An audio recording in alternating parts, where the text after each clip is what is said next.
আফগানিস্তান ও New Zealand এই দুইটা দল গত টি-20 বিশ্বকাপেও তো একই গ্রুপে ছিল, গ্রুপ অফ ডেতেই ছিল। সেবার তৃতীয় বড় দল হিসেবে গ্রুপ সঙ্গী ছিল ওয়েস্ট ইন্ডিজ।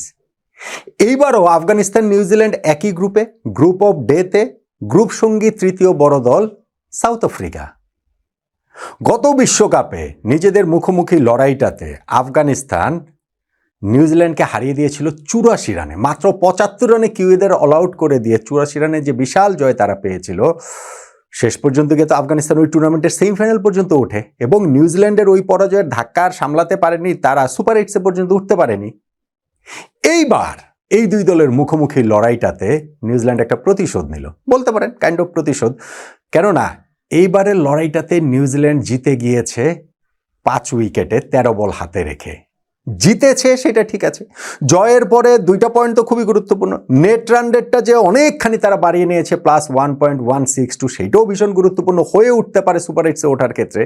কিন্তু যেই কায়দায় আসলে জিতেছে নিউজিল্যান্ড, যে তরিকায় জিতেছে তারা, যেই রাজসিকভাবে ডোমিনেট করে মোটামুটি শেষ দিকে গিয়ে স্বচ্ছন্দেই জিতে গিয়েছে, ওইটা কিন্তু নিউজিল্যান্ডকে টুর্নামেন্টে অনেক আত্মবিশ্বাস দেবে। এবং আফগানিস্তান কি গতবারের তাদের হিরোইক্সটা রিপিট করতে পারবে কিনা, প্রথম ম্যাচের পরেই কিন্তু একটা প্রশ্নবোধক চিহ্ন পড়ে গেল।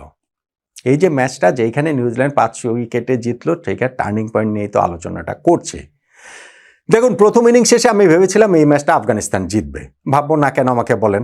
আফগানিস্তান 182 রান তুলেছে টি-20 ফরম্যাটে, 182 রান আফগানিস্তান তুলেছে এবং হেরে গেছে। এই ঘটনা কোনোদিন ঘটে নাই। টি-20 ওয়ার্ল্ড কাপে নিউজিল্যান্ড 182 রান তাড়া করে জিতেছে, এই ঘটনাও কোনোদিন ঘটেনি। তো আফগানিস্তান 182 রান তুলেছে, তাদের বোলিং অ্যাটাকটাই হচ্ছে গিয়ে শক্তির বড় জায়গায়। খেলা হচ্ছে চেন্নাইতে, যেই উইকেট টিপিক্যালি একটু স্পিন সহায়ক হয়, সো সেইখানটাতে তো আফগানিস্তানকে জয়ের জন্য ফেভারিট ভাবাটা খুবই স্বাভাবিক। এবং যখন দ্বিতীয় ওভারেই মুজিবুর রহমান তিনি পরপর 2 বলে ফিন এলেন ও রাচিন রবীন্দ্রকে অসাধারণ 2টা বলে আউট করে দিলেন। ইনফ্যাক্ট হ্যাট্রিকই হয়ে যেতে পারতো। থার্ড বলটাতেও গ্লেন ফিলিপস ডিফেন্ড করেছিলেন, ব্যাট প্যাড হয়ে শর্ট লেগে ক্যাচ উঠে গিয়েছিল, ওইখানে ফিল্ডার ছিলেন না বলে হ্যাট্রিকটা হয়নি। তো ওই 2টা উইকেট পড়ে যাওয়ার পর মনে হয়েছিল যে আফগানিস্তান এই ম্যাচটা জিততে যাচ্ছে, কিন্তু তারা আর ম্যাচটা জিততে পারেনি। নিউজিল্যান্ড তাদেরকে জিততে দেয়নি। এই যে 2টা উইকেট পড়ে গেল শুরুতে, তারপরেও নিউজিল্যান্ড কাউন্টার অ্যাটাকই করে গেছে। টিম সেইফার্ড ও গ্লেন ফিলিপস ওই পাওয়ার প্লেটা কাজে লাগিয়েছে, যেই কারণে 6 ওভার শেষে তাদের 2 উইকেটে 52 রান। এবং খুব ইম্পর্টেন্টলি 7th ওভারে যখন বোলিংয়ে এসেছেন রাশিদ খান, তার উপরে চড়াও হলেন ফিলিপস। তাকে ছক্কা মারলেন, 4 মারলেন, ওভার থেকে 14টা রান চলে আসলো। এইটা আমার কাছে মনে হয় রাশিদ খানকে শুরুতেই যে তাকে এইভাবে অ্যাটাক করা, তাকে নিউট্রালাইজ করে দেওয়ার যে চেষ্টাটা, সেইটা সাইকোলজিক্যালিও আফগানিস্তানকে কিছুটা পিছিয়ে দিয়েছে বলে আমার কাছে মনে হয়। হ্যাঁ, রাশিদ খান আবার যখন তার 2nd ওভারে কামব্যাক করলেন, করে গ্লেন ফিলিপসকে তিনি আউট করলেন বটে, কিন্তু 25 বলে 42 রান ততক্ষণে তার হয়ে গিয়েছে। এর সেইফার্ড তখনও ছিলেন, সেইফার্ডের একটা রিটার্ন ক্যাচ অবশ্য ফেলেছেন রাশিদ খান 48 রানে। শেষ পর্যন্ত তিনি ওইখানটাতে কত 65 রানের একটা ইনিংস খেলেন 42 বলে, খুব ভালো 43 বলে, খুব ভালো একটা ইনিংস তিনি খেলেছেন। তবে এইখানটা তো টার্নিং পয়েন্ট আর একটা দাবিদার আমার কাছে মনে হয় মোহাম্মদ নবীকে বোলিংয়ে আনতে এত দেরি করলেন। সেই নবী বোলিংয়ে আসলো 13 নম্বর ওভারে। হ্যাঁ, নবীকে সেইফার্ড ছক্কা 4 মারলেন, তারপরে আউট হয়ে গেলেন। কিন্তু এত দেরিতে নবী বোলিংয়ে কেন? এবং ওই যে আউট হওয়ার আগে যে ছক্কা 4 মারলেন সেইফার্ড, তাতে কিন্তু নিউজিল্যান্ডের ইকুয়েশনটা অনেক তুলনামূলক সহজ হয়ে যায়। শেষ 7 ওভারে তাদের আর 57 রান প্রয়োজন পড়ে এবং সেই রানটা তারা সহজেই করে ফেলেছে, যেটা বললাম 13 বল হাতে রেখে 5 উইকেটেই ম্যাচটা তারা জিতে নিয়েছে। তো টার্নিং পয়েন্টে মোহাম্মদ নবীকে এত পরে আনাটা, এটাও আমার কাছে একটা দাবিদার। এবং আরেকটা জিনিস যেটা আমার কাছে মনে হয়, নূর আহমেদকে তারা খেলায়নি, 11-এ খেলায়নি। কেন খেলায়নি? এই চেন্নাইতেই তো হচ্ছে গিয়ে IPL-এ খেলেন তিনি, এবং নূর এই জায়গাটাতে অনেক বেশি কার্যকর হতে পারতেন হয়তোবা।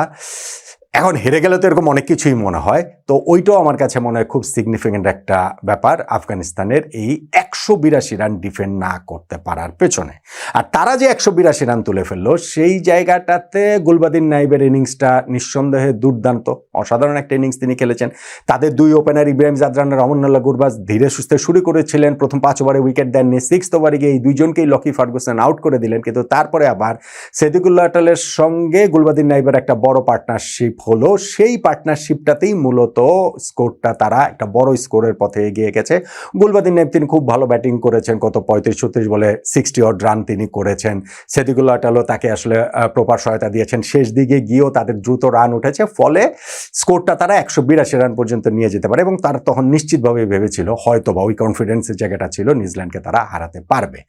গতবার যেমন হয়েছে 75 রানে অল আউট করে দিয়ে 84 রানের জয়, ওইরকম না হলেও জিতবে তারা, কিন্তু জিতলো না তো।